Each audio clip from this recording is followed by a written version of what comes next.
Welcome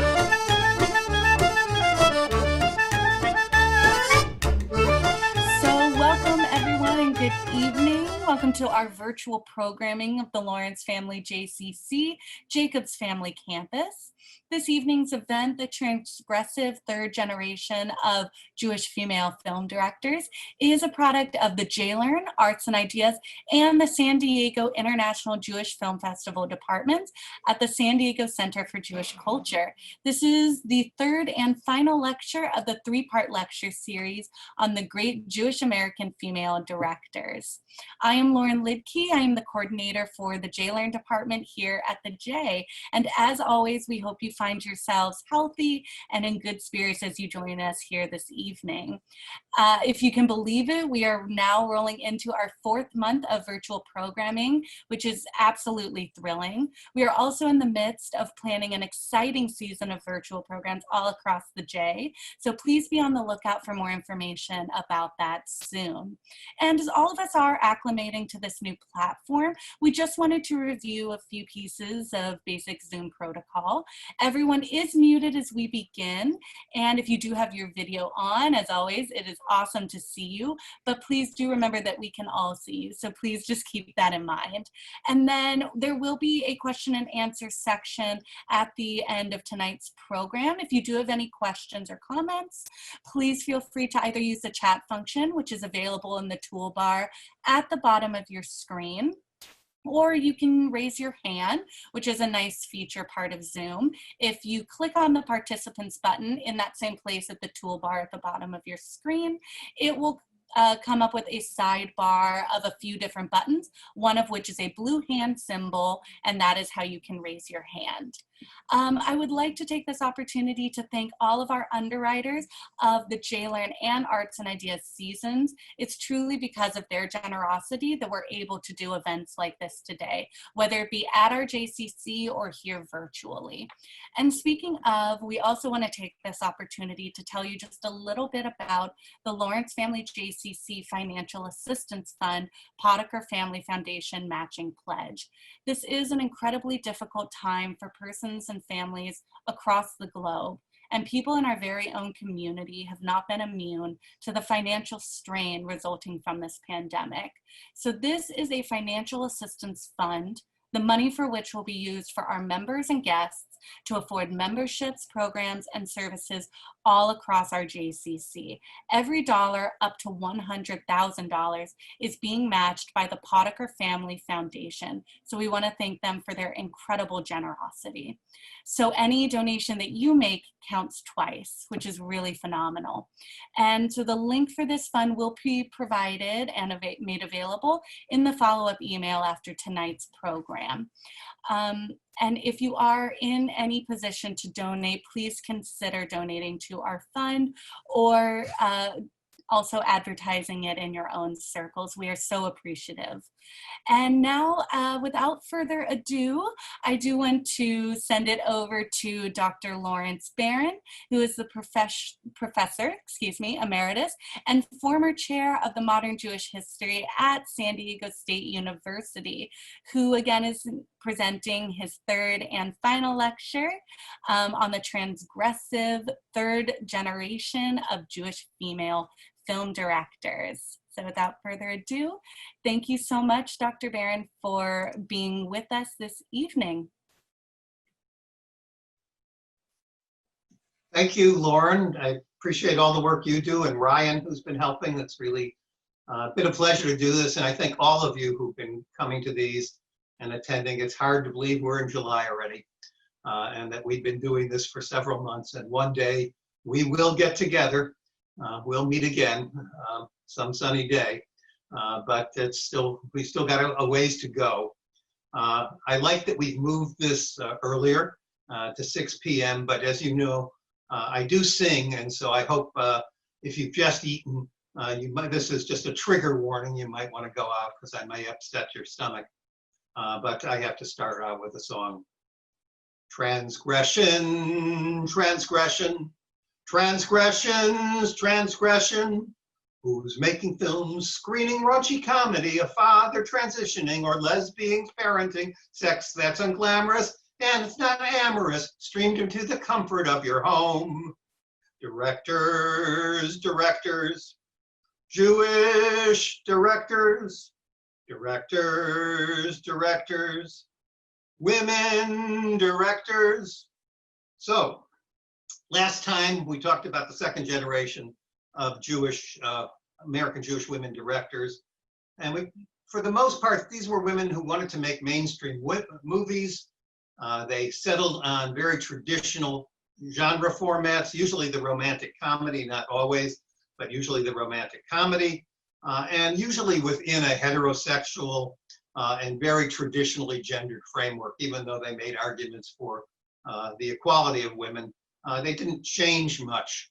What we're going to look at today and usually they minimized the Jewishness of their characters. There would be tiny Jewish moments, but not very much. The directors I'm going to look at today are very different. And so let me, and also I want to stress though I gave you a couple of examples, there are lots of Jewish women working in the film industry now, making amazing films. You've seen them, you probably don't pay attention to the director's line. But for example, A Beautiful Day in the Neighborhood about Mr. Rogers, Marielle Heller, Nicole Holofcener, Talking Enough Said. There's a whole bunch of these women that are still working. Leslie Linka Glazer, who was one of the main directors of episodes of The West Wing, Mad Men, and Homeland. So you have a whole number of women still working. But the group I'm going to talk about is very different. The women I talked about last time were mostly baby boomers.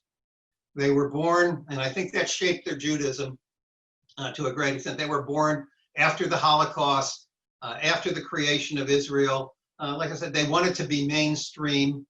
But the group I'm going to talk about today are primarily Gen X and millennials. And their filmmaking careers, for the most part, start after 2000. What are they influenced? I want to give the broader factors before I start talking about the individuals. First of all, that generation I talked about last time was influenced by second generation feminism.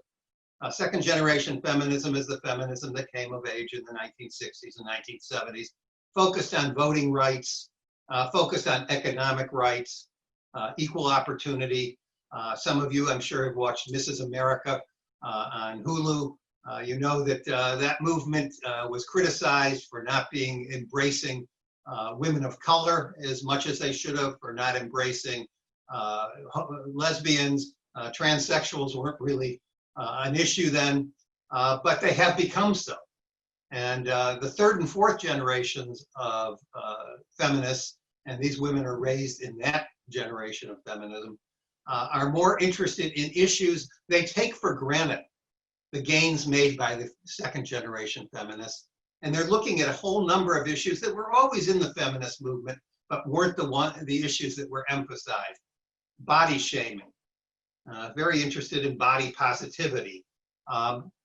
Going against some of the early things of the anti-pornography. There's a whole generation of filmmakers I'm not going to talk about, and a number of them are Jewish women who make pornography, but it's women's pornography.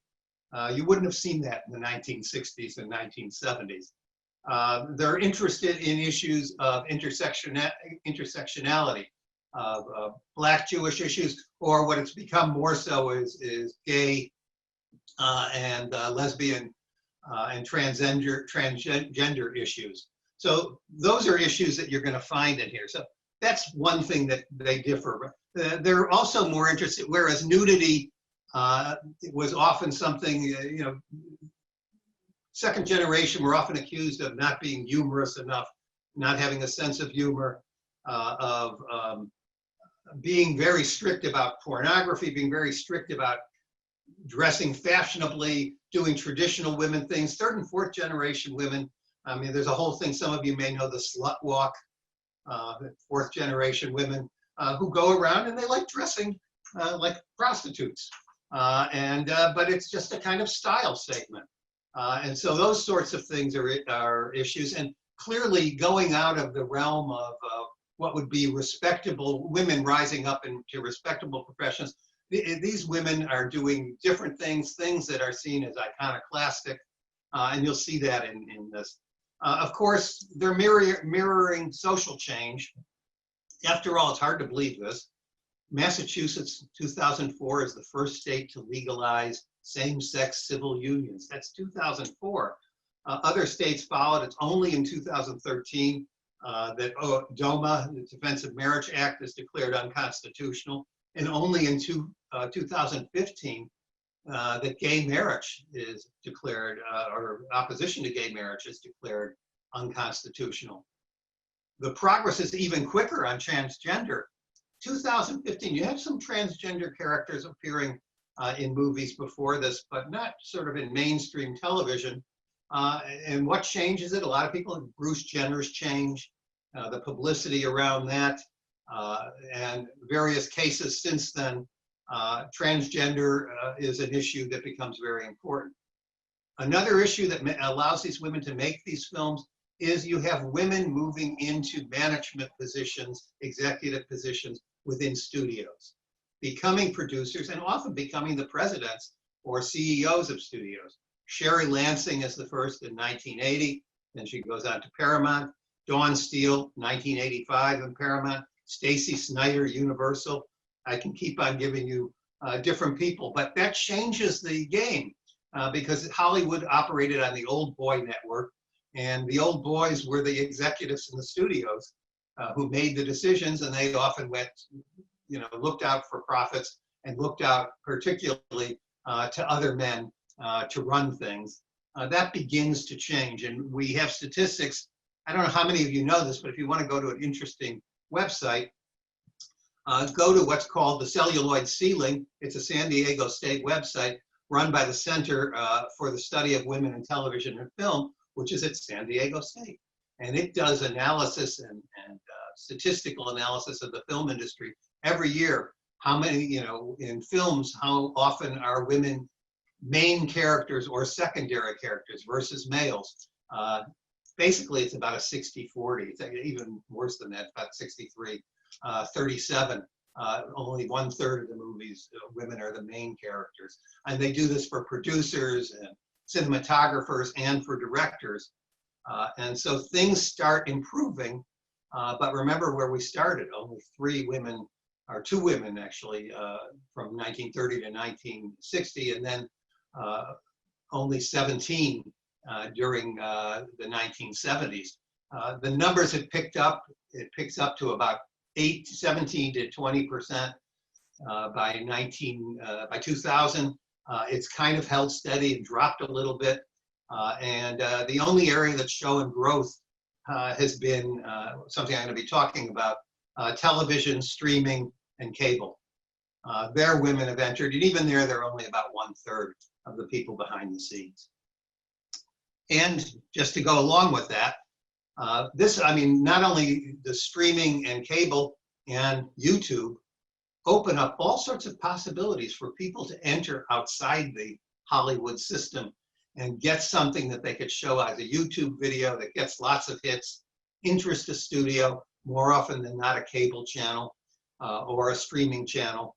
And then women, and a number of these people I'm going to be talking about, start as makers of videos. That's a whole new realm. You don't see that. And again, just, I think of the changes in my life. There was no Netflix until 2007. It existed, but you just got your DVDs there. Streaming from Netflix begins in 2007, and from Amazon in 2011, Amazon Prime. So these are relatively new technologies. All right, and finally, I think one other thing is Jews have become much more comfortable in American society. We're dealing with the shock of the Holocaust and the fear of Israel's existence. In 1967, I remember watching the 6-Day War and thinking Israel might not win. But things have changed enormously, and there's this sense of confidence. You can either make jokes that are just aimed at Jewish audiences, because as we're going to talk about, streaming and cable cater to narrow streaming. They look for niche audiences. They don't look for a broad swath of audience, so you can make things that just appeal to Jews or to women. And there's a confidence, either you can make jokes that are in jokes just to Jews, or you can actually work on stereotypes and take traditional stereotypes and sort of own them. Many of you know this from males. Think of Larry David, who takes the Jewish stereotype and he owns it. And a lot of people say, well, it's a negative stereotype. He doesn't think that way. He doesn't see that as a danger because there's a comfort within American society. So those things are operating. So now let me get started. The first director I want to talk about is Lisa Cholodenko. I don't know how many of you know her name, but she's one of the most important American Jewish women directors. I think I mentioned the first time, Internet Movie Database has a list of the greatest Jewish directors. Only one woman is on the first 100, unfairly, I think. That's Nancy Myers, who I talked about last time. Then, of course, Barbra Streisand enters in the next 100. Shirley Clark, the great independent filmmaker, and then Lisa Cholodenko at 118. She is from a Jewish family, Los Angeles family, descended from Ukrainian Jewish immigrants. She came out as gay at the age of 18. She's one of the older people I'm talking about who was born in 1965 or 64 in this group. She's a product of ethnic studies and women's studies, which didn't exist really until the 1970s and 1980s, from San Francisco State, and got her film degree. These are people who are getting film degrees, unlike some of the people I talked about earlier. And she's associated with, as one of the pioneers of what's called the new queer cinema, which was dated to the 1980s with the film Desert Hearts. Anybody know the great film Desert Hearts? It's a film you should see. Also directed by a Jewish woman, by the way, Donna Deitch. And I wondered, a lot of the gay themes are very prevalent here. And part of it's that zeitgeist I talked about. But part of it is if you look at the Pew report on religious groups' attitudes towards gay and transgender, Jews are at the top in acceptance. So I wonder if that has anything to do with it. I can't prove that. But in any case, she comes out at 18. Her mother seems very accepting and realizes her daughter had been going through this for a long time. And her daughter is unusual in this group. She went to Israel and lived there 18 months. Her girlfriend was studying to become a rabbi.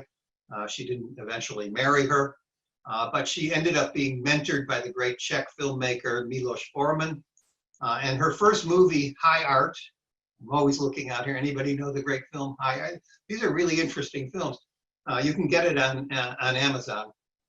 Was an independent movie made for $50,000, but she got some big names in it. Ali Sheedy was in it, and she plays a lesbian art photographer who has abandoned her career and fallen into a toxic relationship with a drug addict who's addicting her.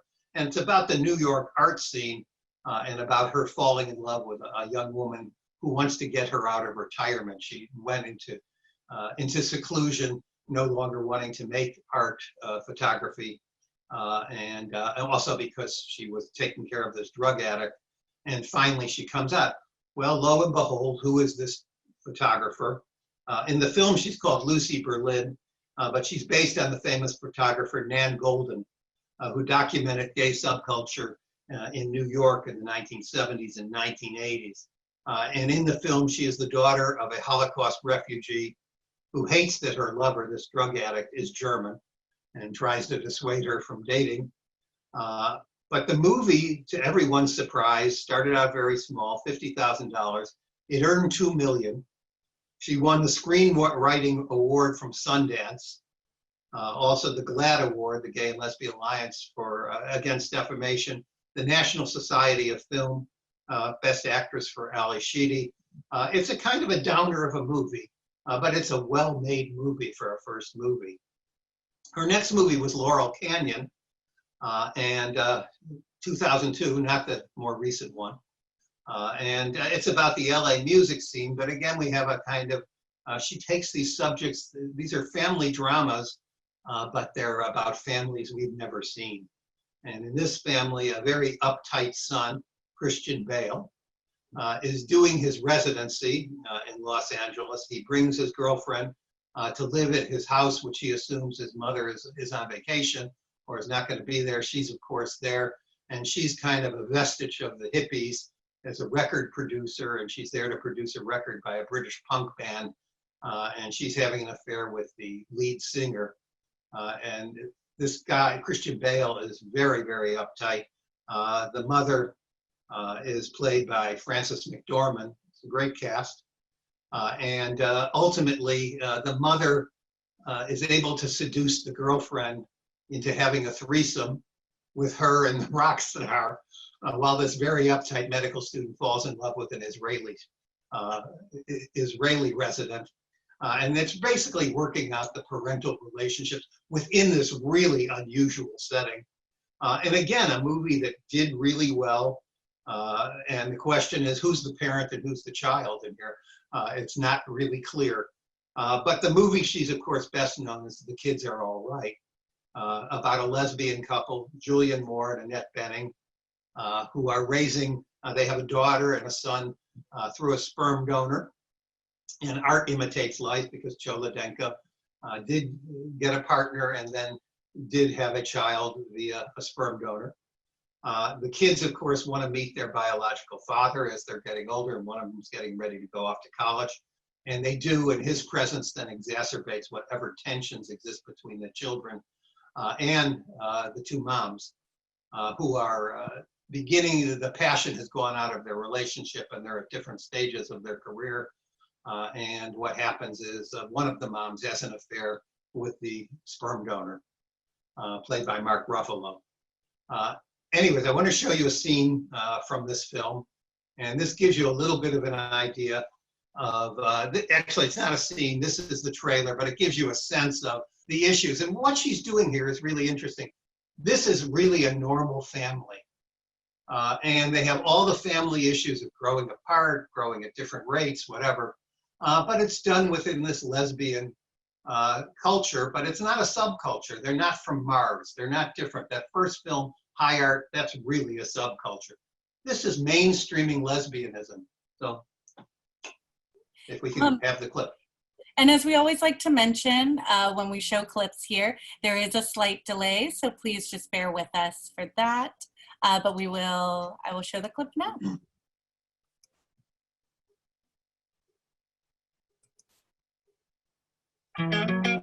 Hey, bud. Don't be that way. I know. Come give us a hug before you go. Hugs. Hug her. That's what she's there for. This movie is very much about marriage and families. Can you believe our baby's 18? No, I can't. You big girl. Such a big girl. Big girl. Big girl. Huh? What? Thank you. Glazer gets along great with his mom, but at the same time, he was really curious about meeting his biological father. Have you thought more about making that call? That could really hurt Mom's feelings. How can you not even be curious about it? Each of my moms had a kid with your sperm. Like in both of them. Like in gay. Right on. Cool. I love lesbians. Great. Everybody has this journey in the movie, and Nick wants to do the best she can, doesn't always get it right. Glazer, you know that you can be open with us about anything. Are you having a relationship with someone? I only met him once. Wait, who did you meet once? Paul. Who's Paul? Our sperm donor. Did you guys think I was gay? No way. I get it. He's their biological father. Like, we're not enough or something? You met him, and that's cool. And now we can move on. I want to see him again. You do? Paul's at a point in his life where he's getting older, and there's this curiosity about picking up where the moms have left off. So great to meet you. Go easy on the wine, hon. Okay. Same goes for the micromanaging. Okay. It's about how all families are faced with the same challenges and the same emotional kind of passages. He's not a father. He's our sperm donor. I've been a fan of Lisa Cholodenko for a really long time. And on the strength of her work, we attracted a really tremendous cast. It's a dream cast. These are like the real deal of the acting tribe. It's always the homecoming to walk on the set with folks like that. To be able to be on set with Julie and Ed and Mark and to see their process and learn from how they work is really such an awesome experience. There was a real warm, familial vibe. And one of my favorite scenes was when we talk about the story when we met and our kids are just so irritated by that. I was a resident and Jules had an emergency. My tongue was numb and I told her to relax. And then my tongue started working again. One of the things that's great about this movie is that it's something that's very kind of relatable. Why'd you do me at Spur? She seemed like a lot more fun than donating blood. Hey, I'm glad I did it. The movie's got a sense of humor. Donor dads don't call to Fox. Is he single? First of all, you. But then there's also something touching about it. I feel like he's taking over my family. I just felt so far away from you. It's really about what a family is, and it ends up being a wonderful story told in a really unique way. To an unconventional family.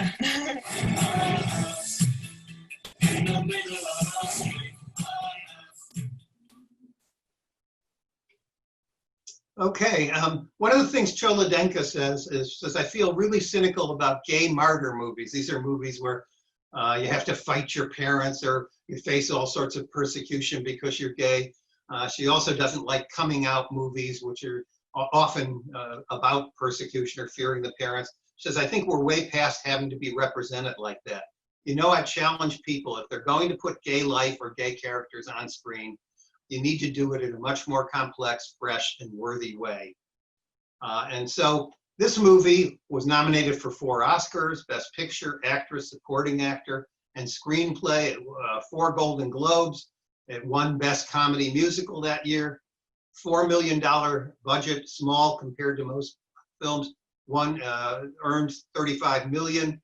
And she is one of these people, and we're going to see this pattern repeat with all these people. They may start out in movies, but they drift into television and into cable primarily and streaming because they can do what they want there. Because cable and TV are not worried, at least things that are premium services where you're paying. Their business model is you've already paid for the subscription. They really want to appeal to small niche audiences. And so they can make their films. So if you ever wonder why Netflix is buying all these films, or why Amazon is doing the same, that's why. It's a different business model. In any case, she made, some of you know the HBO series Olive Kitteridge, also with Frances McDormand. And she made a series that's on now if you're looking for something to stream. It's on Netflix. It's called Unbelievable. Anybody here see Unbelievable? It's about a woman who's raped, and she tells her story, young woman, and the police are so unsympathetic and just don't believe her story that she changes it and says she wasn't raped. But the rapist is still out there.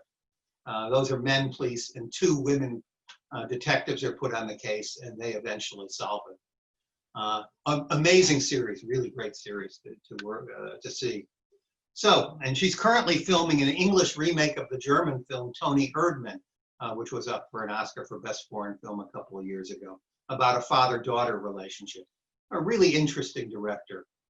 The next person is Gillian Robespierre. Doesn't sound like a Jewish name. And I've been trying to say, that can't be her name. But I can't find another name. Usually they list what their original name is. And she falls into the category, a little less so than some of the people I'm going to be talking to about in a second, what we call the raunchy women. There's this, when I was growing up, and some of you may recall this, I couldn't wait till my parents left the house. My friends would come over. We'd sneak into the place where they hid their albums, and we would take out Pearl Williams or Belle Barth albums. And some of you may know this. There were these Jewish women comedians, Sophie Tucker's their forerunner, who were really filthy. They dealt in double entendre and all sorts of sexual humor and often scatological humor. And that's just continued. Sarah Silverman, Amy Schumer, certainly Joan Rivers. We call them the bawds. And as one person writes about the bawds, puts it, bawds are blatantly and unabashedly sexual and sensual in their verbal and nonverbal communication, explicit in their details of their lust generally, and potentially threatening or intimidating to audiences. Gillian picks up on this. She's from a New York Jewish family. She got her degree in film. She was involved in the production of a number of TV shows, and she had an idea, and she made a short film video for the internet, which became the film she's best known for, Obvious Child. And it's about a female stand-up comic who gets pregnant and has an abortion. And she wanted to destigmatize abortion. It was made in 2008. It got 40,000 hits. She thought that she could get money for a feature film and raise it. And she was able to do so in part because she linked up with a woman who worked for Kickstarter. And she raised much of the money from Kickstarter. And in any case, she linked up them with a comedian, Jenny Slate. I don't know how many of you know Jenny Slate. Jenny Slate used to be on SNL, and she was fired because while it was being filmed live, she let go with the F word, and she got fired. But she's a very funny stand-up comedian.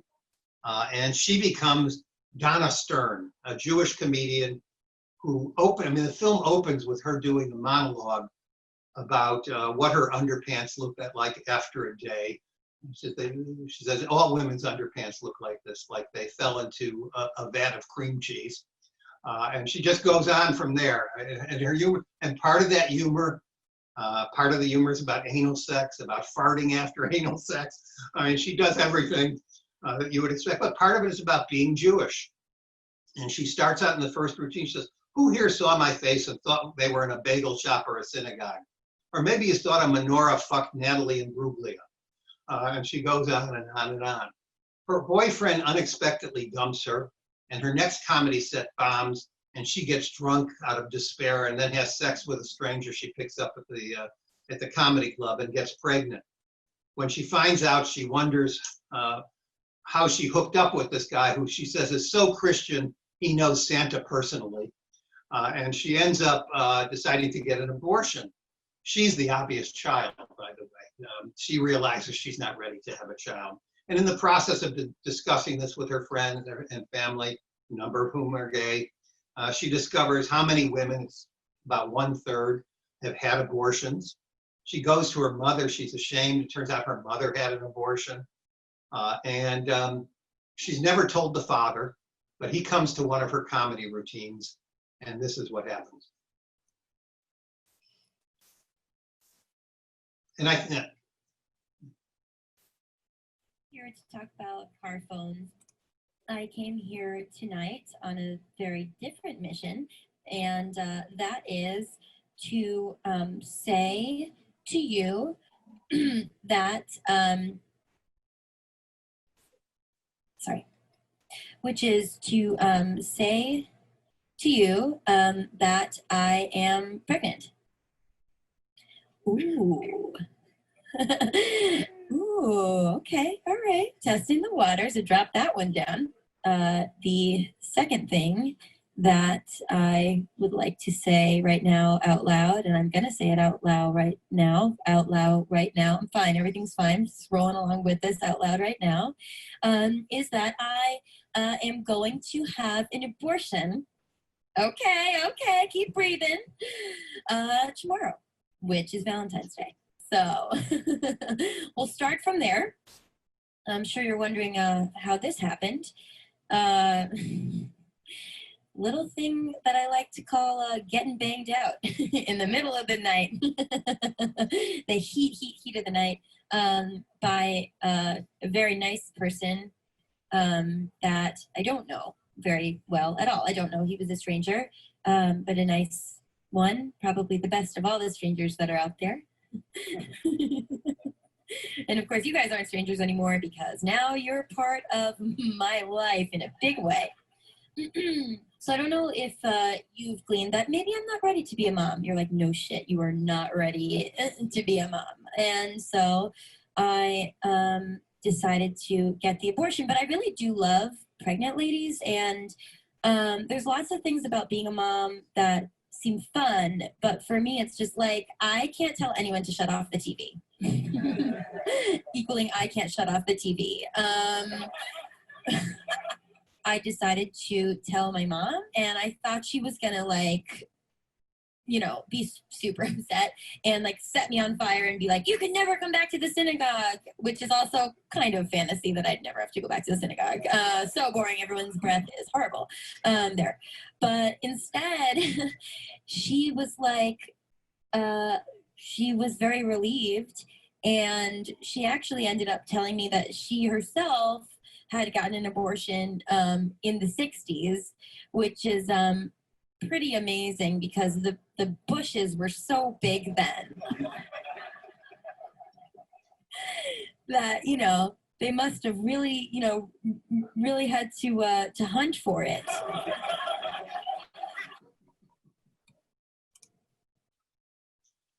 She's great, and that's mild compared to the opening routine, which I spared you most of. In any case, this film was a success. The National Board of Review voted her having the best directorial debut. She won at Sundance the producer award for the person at Kickstarter who helped raise the funds for the film.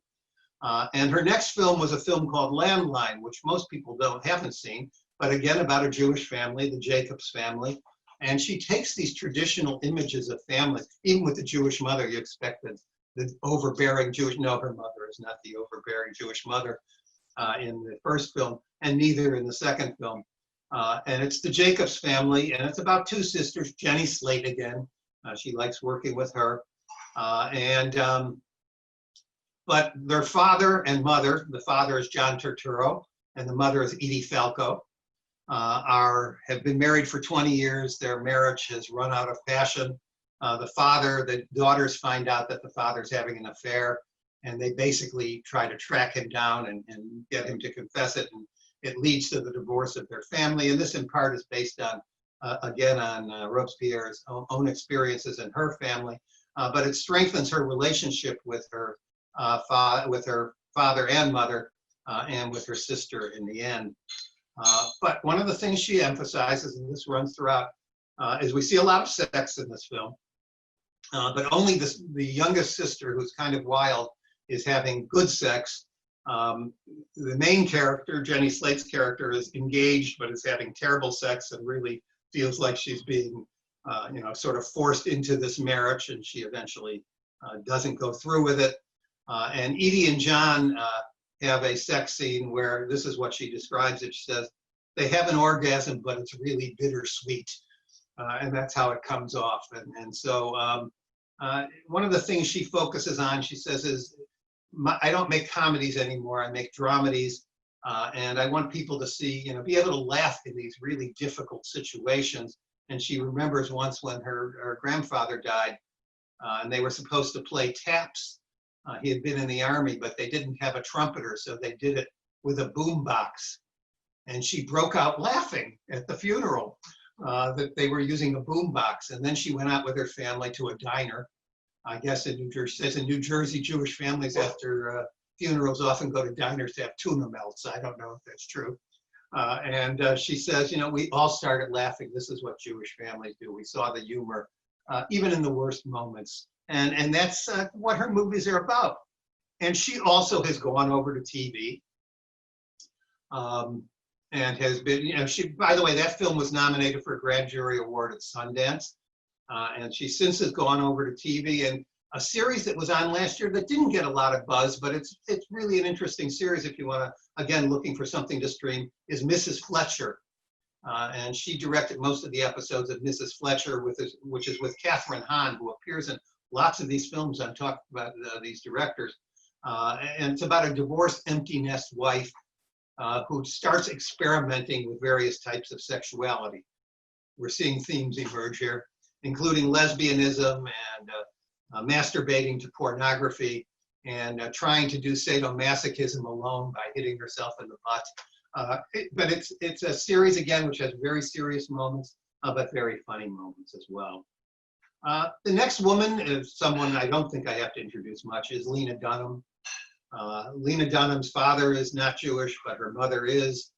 This is an artistic family. The father was an artist, a painter. The mother's a photographer. Lena Dunham describes herself as very culturally Jewish. She's a millennial. She got a writing degree from Oberlin, but got involved with film by making videos and then putting them online. This is the pattern here. And she made a number of films that got online, some of which ended up becoming viral. One called The Fountain. It was done at Oberlin. She takes a bath in the main fountain on campus wearing a very itsy bitsy teeny bikini. And as probably most of you know, Lena Dunham is not itsy bitsy. She got a lot of negative letters about that, but that became one of her hallmarks. Is she's got a little bit of a chubby body, but she's not ashamed to show it. She's against body shaming. And that film got 1 million hits on the internet. And it propelled her then to make a 16mm film, and then to make the film that attracted the most attention, Tiny Furniture, in 2010. One of the things, if you've never seen Tiny Furniture, and you'll notice very quickly, she uses a lot of the same actors. She's more into ensemble filmmaking. And so the characters who played Jessa and Ray on Girls are also in Tiny Furniture. And the film in many ways is kind of a preview. It's a woman in between graduating and trying to get a career, goes back to New York, realizes that she doesn't have a job. She crashes with her mother. Her sister lives there. And it's about the relationships with men that she has that are pretty unsatisfactory, including making love in a drain pipe and doggy style. She clearly wants to show a lot of bad experiences she has had with sex, and she does. But the film won an Independent Spirit Award, its Best First Screenplay, a South by Southwest Award, Best Narrative Feature, and it attracted the attention of the writer-producer Jenny Kohner, who worked with Judd Apatow. Judd Apatow, at that time, he was always known for making the romance movies. But in 2011, he did something new. He produced Bridesmaids, and he started making women's movies that were kind of romance movies, but they're chick flick movies, but done like romance movies. And he loved it, and he signed her. And you have to realize the age here. Lena Dunham is 23, and she gets signed to her own contract for HBO to make the series. Her pitch was, I want to make films about 20-something women trying to navigate a social landscape that is totally reliant on texting and Facebook, and that reflects my relationship foibles. And in many ways, and she says this too, that it was kind of like Sex in the City, except the women don't have jobs, they don't have careers, they don't have fancy clothes, and they don't have good relationships. It takes that model and turns it around. And as she says, there will be lots of sex, but it won't be sexy. And she says, all the sex scenes in my shows are a rebuke to porn. My entire sex life has been against that backdrop. I try to give the female gaze. Sex is perceived by the woman who is having it, and often is seen as degrading rather than from the male perspective of giving pleasure to the viewer. Now, a lot of people, I just watched a whole bunch of these because I hadn't watched Girls in a while. And I thought there's going to be a lot of Jewish stuff, because she said this is about 2 Jewish girls and 2 WASP girls who are all friends. Hannah Horvath, played by Lena Dunham. Hannah Horvath is not very Jewish as a character. I had to go through 4 episodes before anything Jewish was mentioned. But then the character who is Jewish, who plays throughout, emerges, and that's Shoshana Shapiro, played by Zosia Mamet.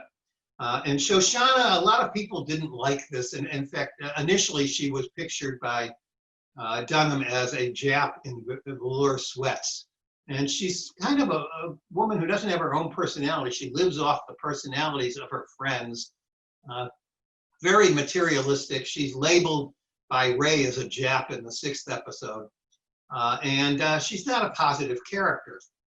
But if you watch the whole series emerge, she evolves as the most mature character by the end. At the end, Hannah has a baby. She wants to be a single mother. She's really having trouble. She's having postpartum depression. Her mother and Marnie can't help her, but ultimately, and her baby isn't latching. And finally, the last scene is the baby latching, but we don't know what the hell she's going to do. She's moved out of New York, into upstate New York. And the other characters don't seem to have any prospects, except for Shoshana, who has gotten engaged, has gone to Japan on her own in a business job. And in one of the last scenes in the film, she's having an engagement party, and Hannah shows up. She's uninvited. They haven't talked. In fact, Shoshana isn't in much of the last season. They haven't talked much. She's come at odds, she's been at odds with almost all the members of the cohort. And Shoshana, they have a powwow in a bathroom. And Shoshana finally says, I've come to realize how exhausting and narcissistic and ultimately boring this whole dynamic is. I finally feel brave enough to create some distance for myself. If you guys happen to know all those pretty girls out there who have like jobs, purses, and nice personalities, those are my friends, not you. And if you know the series, it's difficult to be a friend in this cohort. She's the one person who outgrows it. Girls won all sorts of awards, Directors Guild, Writing Awards, Primetime Emmys, and she's a controversial figure, Lena Dunham. She often sticks her foot in her mouth, but she's still getting serious. She just signed a big deal with HBO, and she's got a show coming out called Industry, which is about the impact of the 2008 stock market crash on young stockbrokers. The last person here is Jill Soloway, and I shouldn't call her Jill. I wrote it on the handout, but she now calls herself Joey in the last month. That tells you a lot, I think. And she is the director of Transparent. And she emphasizes gender fluidity and really breaking down all the barriers towards sexuality, body types, you name it. Jill Soloway is from a Jewish home in Chicago, progressive Jewish home. Her mother was a press aide to Jane Byrne. Her father's a psychiatrist. She got her film major at University of Wisconsin. And she's best known, she was a producer for the most part. She made produced 36 of the episodes of 6 Feet Under, and directed a number of them. And the only reason I raise that is because in 6 Feet Under, there isn't a lot of Jewish stuff. But there is this woman rabbi who comes in several times into the story, and she plays an important role. And I've been working on how women rabbis are portrayed in film. It's very rare that they are portrayed at all. And here's this woman rabbi who officiates at the funeral of a Jewish man who killed himself through sexual asphyxiation, accidentally. We don't know if it was suicide. And she's going to officiate at the funeral. And after meeting her, one of the sons, Nate, kind of wild son, he says, you can save me. If that's what you need to do, he says, I think God's a woman. And that's Jill Soloway, or Joey Soloway, coming out. And she appears another time when Nate dies towards the end of the series. In his will, he wants Rabbi Ari to officiate at his funeral, even though he's since become a Quaker. So you have this important figure who emerges. And then she went off and she worked for Grey's Anatomy, United States of Terror, but she wanted to make her own film. And here's where her trajectory differs. How many of you know what Reboot is? Reboot is an organization. It's a nonprofit for getting people in the arts and culture community to create relevant Jewish material for 20 and 30-something artists and young professionals, and to get a Jewish conversation going that isn't about Israel or that isn't necessarily focused entirely on religion, that will be fun, a place to socialize, but integrate religion by creating new kinds of rituals. She was invited to one of their conferences in 2005, and she then founded what's called Heaping Portion in Los Angeles, which was bringing together Jewish artists and musicians to come together and talk about the Torah portion of the week, but without a rabbi, to hear new interpretations, what was going on. And a number of them ended up creating what's called the group East Side Jews in Silver Lake, which meets in the East Side JCC. Its mission is, quote, we take Jewish traditions you've never heard of and organize edgy and engaging programming and events at unlikely neighborhood venues. We are creators and seekers captivated by the magic of real connections.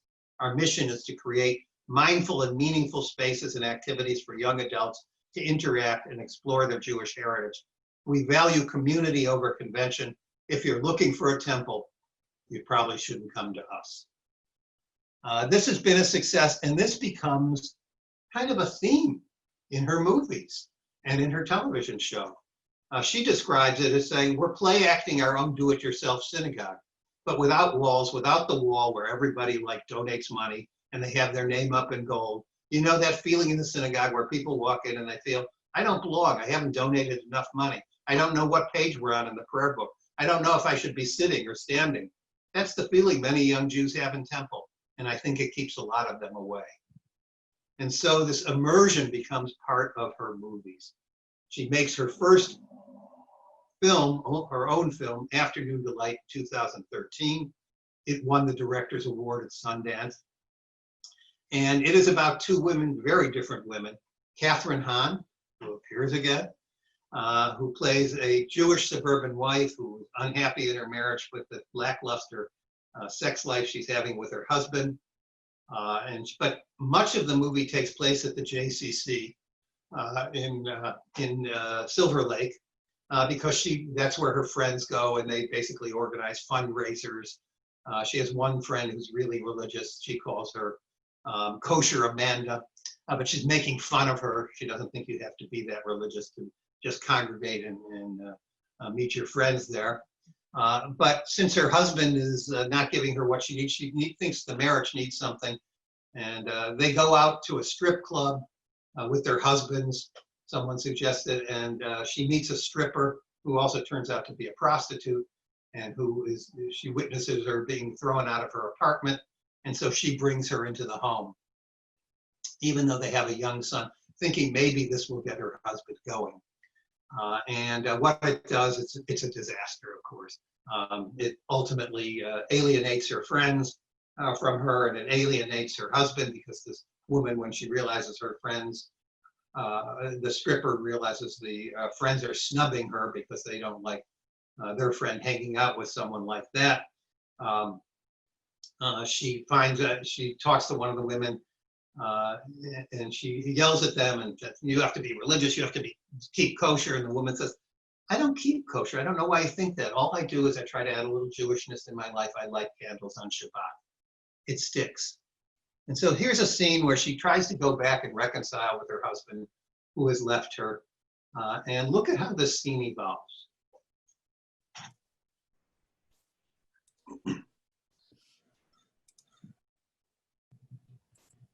Does Bo have any weed?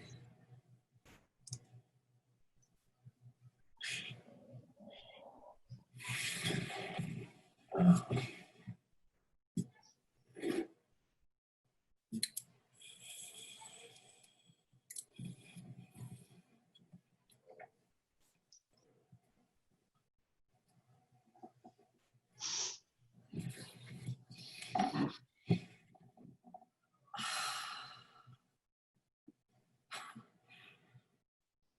Oh my God.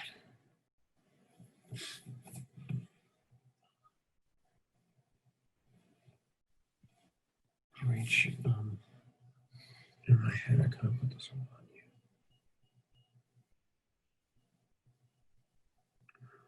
But I think I was asleep. I'm sorry.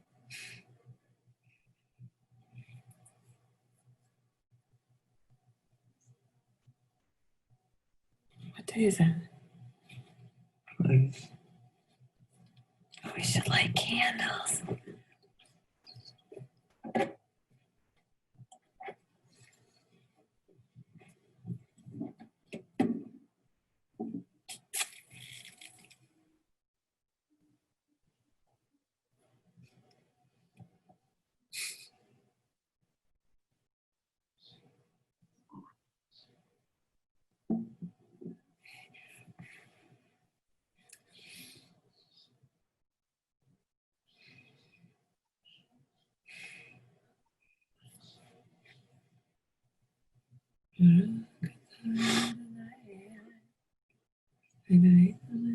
What are you saying?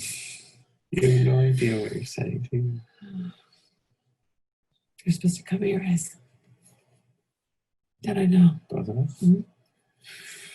Okay.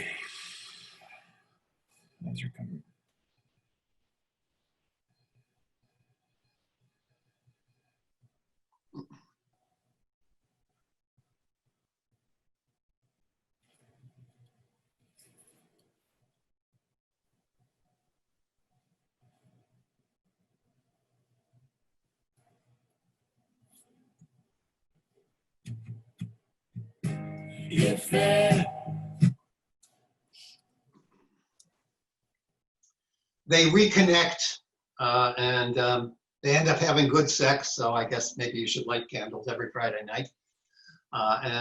In any case, it's a preview because something happened the year before this movie was made that changed Jill, now Joey Soloway's, life. Her father announced that he was transgender at the age of 73. Her sister, Faith Soloway, was gay. They both called their father now Mapa, which if you've watched Transparent, you know that's what they call the father on Transparent. Joey had been married in a heterosexual relationship, had 2 children, but she started questioning her own sexuality, entered her first lesbian relationship, and has since moved on to considering herself non-binary and gender non-conforming, and only last month changed her name to Joey. She shopped the idea of a series based on her father's experience and how the family responds to a father becoming transgender at that age to HBO. HBO instead, it was the same year that actually was shopped to, the Girls was shopped to HBO and they went for Girls. But she found Amazon was much more open. So Amazon picked it up. And for those of you who don't know the story, I'll give you a little preview. We'll give you a little, this is the first season preview. So let's go to that.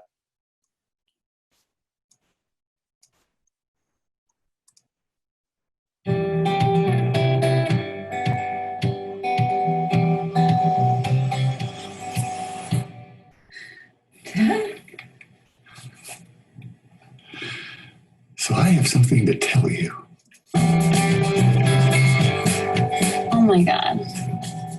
I have to tell him. No. Yes. Allie's crazy. Tell me what? Dad is a woman. Does Mom know? I know that. You think I'm a dummy? It's his thing. It's his little private kink. Everyone has one. Right, Rabbi? Well, I guess everyone has, one or two. I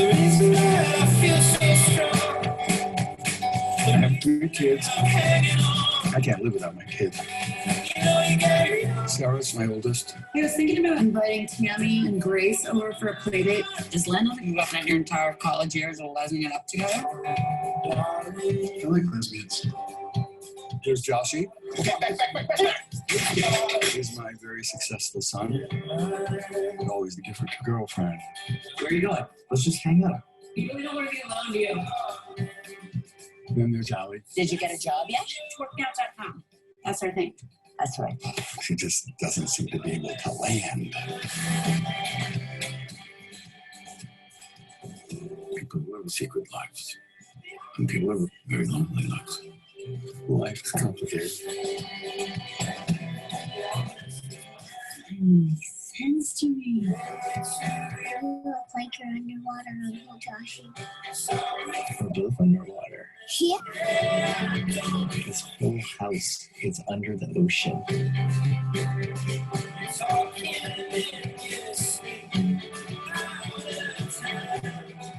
This is a really big journey that we're on. And we just started on it.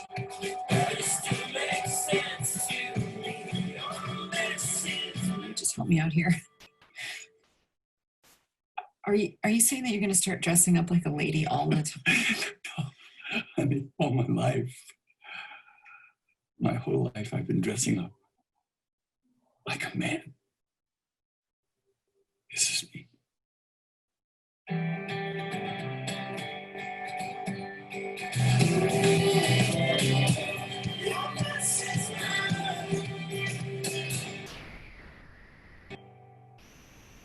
If you know the show, the Pfefferman family is an interesting mix. Everyone has their issues around sexuality. They're different. Allie, played by Gabby Hoffman, who appears in a lot of these movies as well, has been experimenting, had been heterosexual, then tries out being lesbian, then tries dating a transgender man, and then goes out to Israel and becomes a gender indeterminate woman. She changes her name in the last episode to Hari instead of Ali. Mort, played by Jeffrey Tambor, is married to Shelley Pfefferman, Judy. They have 3 children. He's been cross-dressing all their life. She knew about that, but she didn't know that he was thinking of becoming a woman. Sarah is a married woman with children, but she gets divorced to marry a woman, and she gets rid of them. She walks out on the marriage the day of the wedding. She gets into S&M with a dominatrix. I mean, I can go on and on and on. What's interesting about the series is the Jewish component. It's not only showing what women's sexual experience is like, and this idea of the female gaze is central, but it's also showing, just as importantly, how these are people who have no boundaries. They're constantly shifting what their identities are, and Judaism is the one thing that structures their lives. It's not a traditional Judaism, it's an improvised Judaism, but it's the thing that gives meaning to their lives. The series begins, in fact, when you watch the credits, it's at a bar mitzvah. It's a film of a bar mitzvah in the 1960s. But everything about it, and there's a Jewish star in the credits as well. But the first thing has Yom Kippur in it. And that's a whole show devoted to Yom Kippur. There's a whole show devoted to Shiva. Sabbath, you saw the lighting of the candles. Should Maura light the candles because she's not really a woman? Or is she the mother who should light the candles? All these issues get raised. And then in subsequent shows, there's one where they're on a ship and they're all at odds against each other, but it's Passover on a cruise ship, and they create an improvised Seder meal to give meaning to their lives. Towards the next to the last season, they go to Israel together. So it's been described as the most Jewish show on TV, and in many ways it is. And I want to give you a nice little quote about this, but you also, one other factor, Rabbi Raquel, who you saw there, Catherine Hahn again, she's a main figure in the first and second seasons, and she falls in love with Josh and gets pregnant by him, and then has a miscarriage. And she kind of acts as the moral compass. And when she sees they're doing all these experimental things, they have a taco Torah night at the synagogue organized by one of the sisters. And she says, what does spirituality mean to you? Is there any actual introspection? It's not finding yourself by crawling through your belly button and out of your own asshole and calling it a spiritual journey.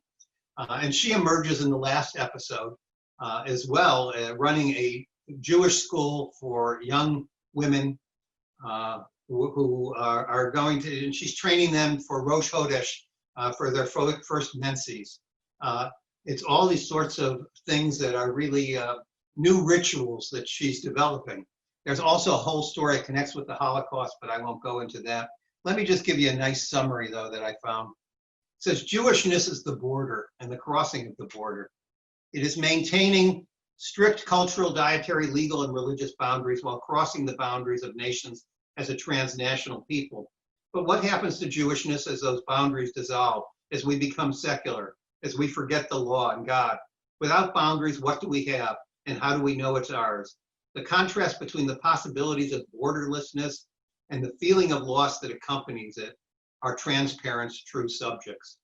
And I totally agree with that. And if you haven't seen it, the last episode was very controversial. It goes through a lot of the things, but the last song, it's done as a musical because Jeffrey Tambor had to leave the show because he was accused of sexual harassment and abuse.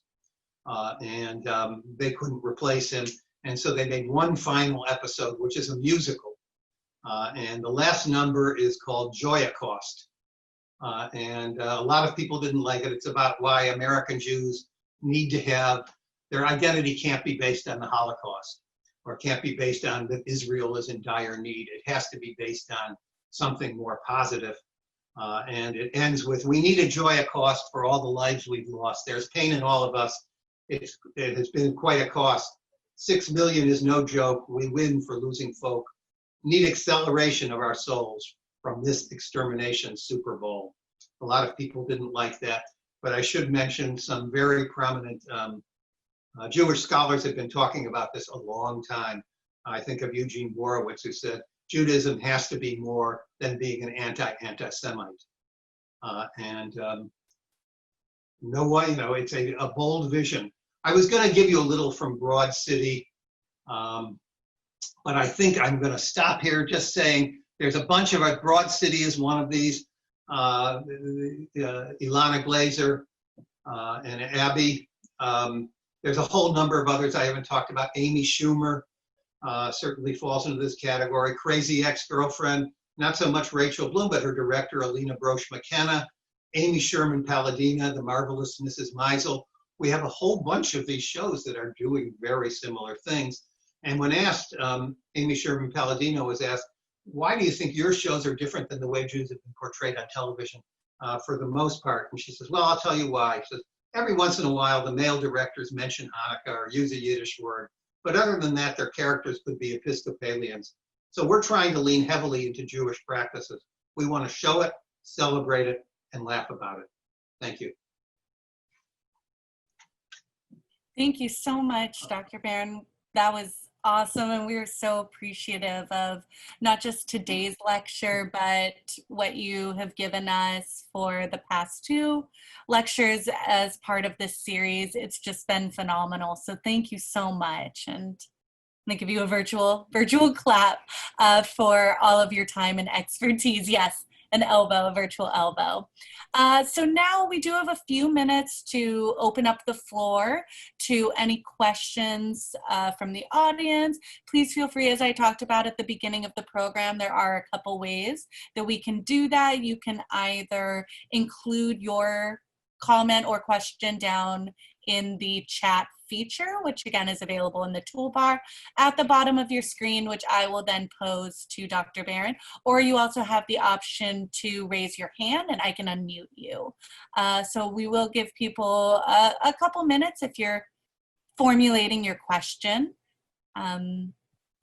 While you're doing that, would you like to see what I think is probably the funniest scene I had on here, which is from Broad City, about 2 crazy Jewish girls who just want to have fun in the city and in New York City, and who males are really, you know, they have lots of sex, but they're really interested in their friendship. They're kind of like female Marx Brothers.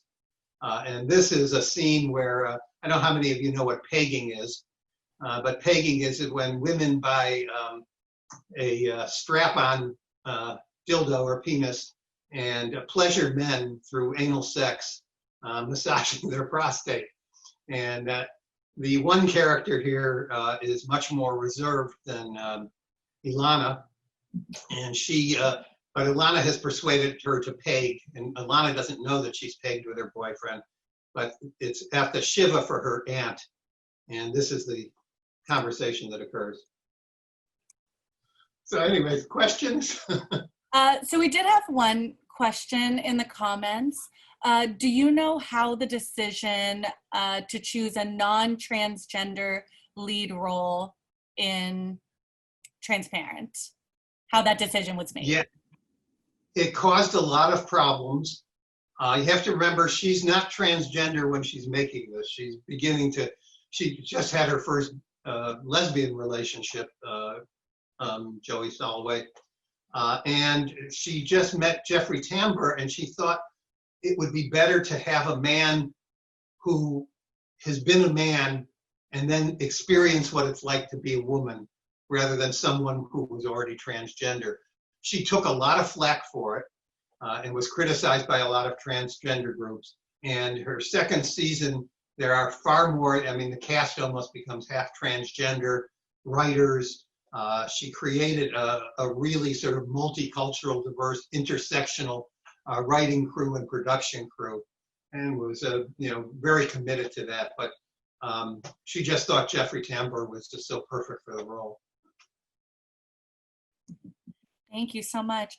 Were there any other questions from anyone? Please feel free. And again, if you want to type it in the comments, you absolutely can.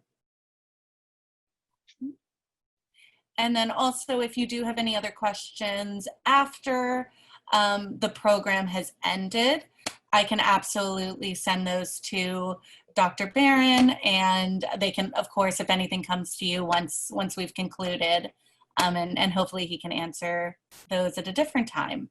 But if there aren't any other questions right now, I just wanted to extend another big, big, big thank you. Oh, I'm so sorry. There is one.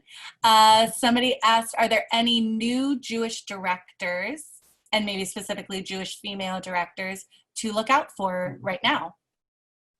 Yeah, I wish I kept the list. I do a directory of all the women who I can identify as Jewish directors. And there's one, Eliza Hittman, and she just did a movie, and I'm trying to remember the name of the movie. But she's one, Hittman, is someone to be looking out for. Her films are getting a lot of attention, and she signed up. She's, I think, doing a film with Jennifer Lawrence is her next film, still unnamed, but has gotten picked up. What I can do is, if you have an email list for this, I can send you some of the names of the newer directors.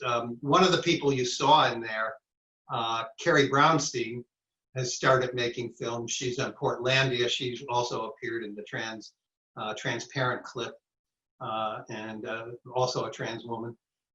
And she started making films and is very funny. And so there's a number of people who are doing this. So I will let you know. I just can't keep it all in my mind right now. Senior moments. And then one final question for tonight. What is your opinion of the Mrs. Maisel series? I love Mrs. Maisel a lot. And I didn't include Amy Sherman Palladino in this group because she's somewhat older and she really was a traditional director. Mrs. Maisel, she was the person behind Gilmore Girls for many years. So she's a more traditional director, but I love it. One, it brings back this whole tradition of the raunchy Jewish woman comedian. And she wasn't alone. And when she was working, Pearl Williams and Belle Barth, Toady Fields, there were a number of women, Jewish women, who were doing this sort of thing. And one of my friends feels that she doesn't acknowledge that and said she makes Lenny Bruce her model instead of these other women. Some people don't like her image because even though she's so different in some ways, she's also a stereotype.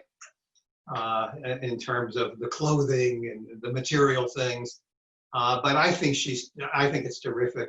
My favorite joke from there, remember, she's got a sister-in-law who converted to Judaism, and who takes Judaism, it's about Tshuva, takes Judaism much more seriously than anybody else in the family, and it's Tisha B'Av, and she's trying to explain Tisha B'Av to these more secular Jews. She says, this is the most saddest holiday.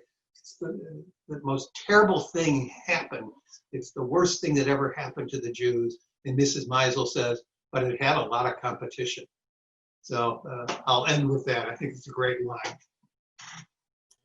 Well, again, thank you so, so much. And to everybody who has joined us, whether you've been able to be with us for all 3 of the lectures or 2 or just this evening, we are so grateful that you joined us here this evening. And we hope that you'll continue to come back and join us for all of the amazing programming that's going to be happening at the center, San Diego Center for Jewish Culture. And please, as with the other 2, excuse me, as with the other 2 lectures, this one was recorded and we will be sending that out in a follow-up email shortly. So again, thank you for being with us tonight, and we hope you all have a wonderful evening and happy viewing of all of your shows and movies. Good night. Thank you. Bye-bye.